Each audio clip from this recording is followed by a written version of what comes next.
Time is running out for Braiden Lee. His family have less than 2 months to raise £250,000 to get him treatment in America that they hope will save his life. Treatment they can't get here in the UK. It's just too much pressure. I mean, we have to be at hospital with Braiden and look after him when he's really ill, and we have to worry about whether the money's coming in quick enough and whether people are giving us any money at all. Just too much pressure. They are one of about 100 families every year here in the UK told their child has neuroblastoma, an aggressive form of childhood cancer with a poor survival rate. Treatments here in the UK are limited, and many families believe America is the best option. The treatment offered in the USA, called immunotherapy, involves giving patients 3 drugs. It's been shown to cut deaths by 25%. But the UK won't offer all 3 drugs because they're worried about the side effects. Instead, they're doing their own trials, testing whether 2 or just 1 of the drugs have the same effect. Whoa, you got him.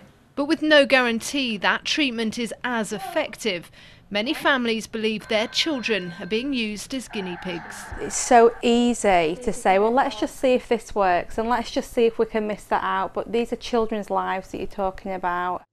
Joanna's son Corey was diagnosed in April last year. Desperate to give him the very best chance, they raised the money and took him to America. So far, his scans are clear. I'd do it again in a heartbeat. However, that doesn't take away how difficult it was. We didn't want to be going begging for money, making a public appeal. But when you've been told that your child has got a high chance of not making it, you've got to get the very best for him, and that was our only option. But for some families, it's not just the money that's the problem. Because Charlie has Asperger's syndrome, I personally don't think he'd cope, and I think he'd be close to having a breakdown going over to America for 6 months. So that was predominantly why we're not going to go for it. If the treatment was available here in the UK, our decision may well be different. Do you feel a bit better today? Good. We featured Charlie's story last month. Now his family have decided to try less conventional holistic treatment and try their luck with the UK trial instead. Going abroad is not easy. Families are often divided. There's a huge financial pressure placed on the families.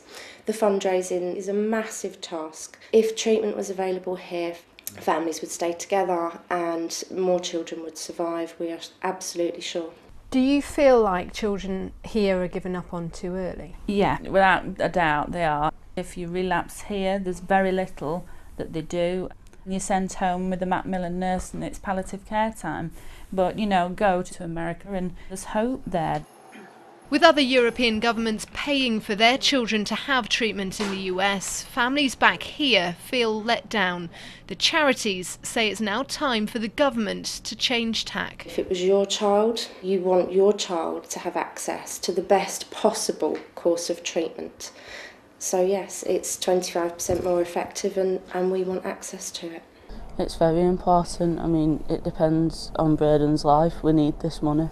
He needs all the drugs he can get to help him. Braiden's future now depends on how much his family can raise. His life potentially hangs on the generosity of others. Mel Barham, Granada reports.